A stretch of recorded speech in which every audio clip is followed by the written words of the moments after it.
mobile, il a au moins 1,95 m. Il a 1,95 m, il est tout droit. Un bel homme. Mais quand je l'ai regardé, je me suis dit que j'ai pensé à ce qui se passe aujourd'hui, il y a de cela des années. Bote nabino, nabanza bozali malamu naza mama Linda. Soki bomoni image nanga malamu te boki pete na bandi di banda na sanzete na moyero betanga, donc toujours à la recherche de la vitamine D. D, hein? D, c'est D, voilà. Vitamine D pour la peau, c'est bien pour la peau et tout, mais bien sûr que faut que vanda ko protéger pour soigner pe na ba mafuta pour na biloko ba cancer ya peau et tout, ça n'arrive pas qu'au la peau blanche, hein, même à notre peau aussi. Voilà.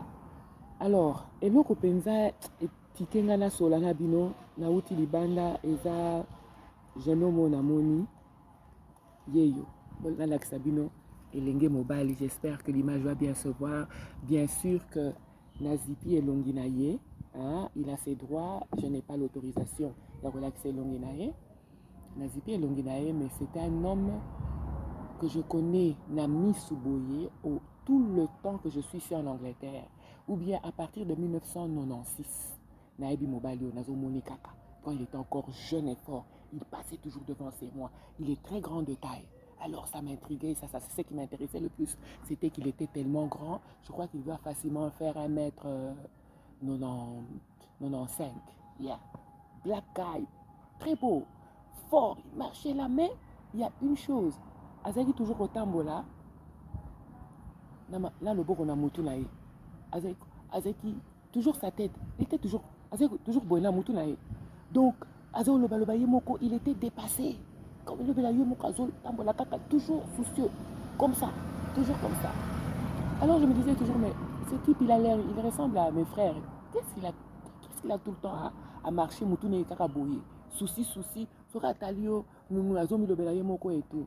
Et les lots, quartier na zeko vendre ezaki mosika na koma côté mosusu na moni ye kotoyo, ah na moni avandi na se engambe ya mobali avandi na se bandeko avandi na se azo avandi na se côté ya cash point bisika tozwaka mbongo.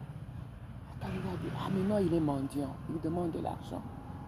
Qu'est-ce qui a poussé cet homme si aspirant comme ça, si fort, si grand, à être par terre maintenant assis, il est en vie, assis par terre. Ce qui fait que il a quand même une certaine, il a quand même la capacité mentale. Moi, ndam quoi il dit que non, na ko longwa na ke ovanda kuna, ba tutanga na mutu kate ba nazota la. Et pour ça na ko beta lisolo ya bongo na biso. Comment nous devons protéger notre cerveau?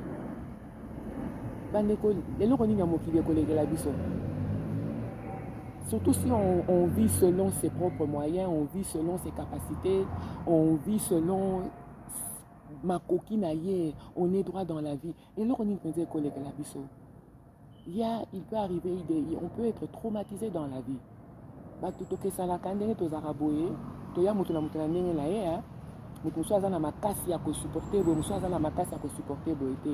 Et puis je dirais aussi qu'une vie sans stress, vie mobile, stress, ça rappelle bien que c'est la vie. Mais voir un homme de cet calibre s'asseoir par terre, donc il y a quelque chose à toquer dans sa tête. Notre cerveau, quand on parle de notre cerveau, les araloko la tableau électrique, hein? Tableau électrique. Car on est tout le monde a visible les os à tableau électrique. On est peu cerveau na biso ezalaka. Alors ce que tungi si cerveau na yo mingi ba visible et sauté et comme na côté trauma, bon mon cœur comme troublé.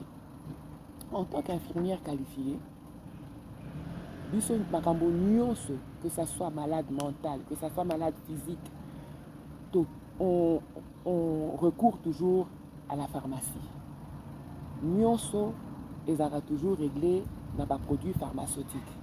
Ceux qui nous toyent dans l'hôpital, à l'objet mal à la tête, on donne les médicaments pour les maux de tête. En tout cas,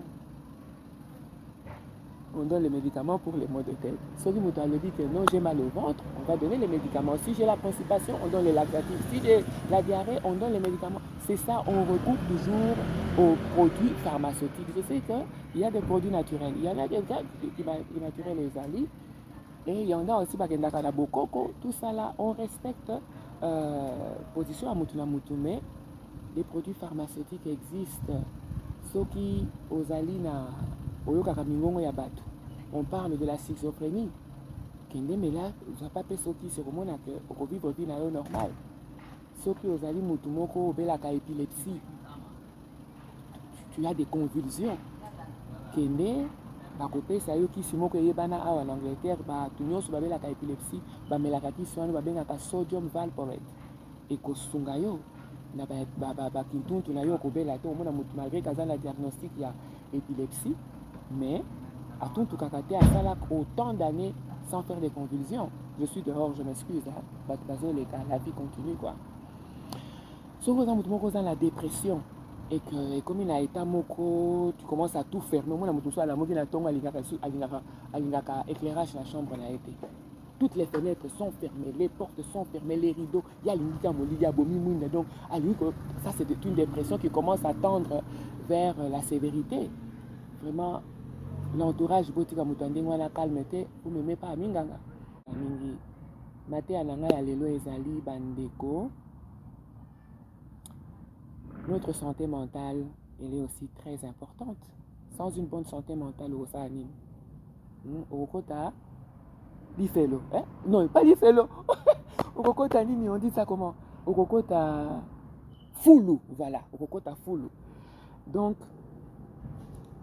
la Minganga Bazali, les produits pharmaceutiques, ils ont une action rapide.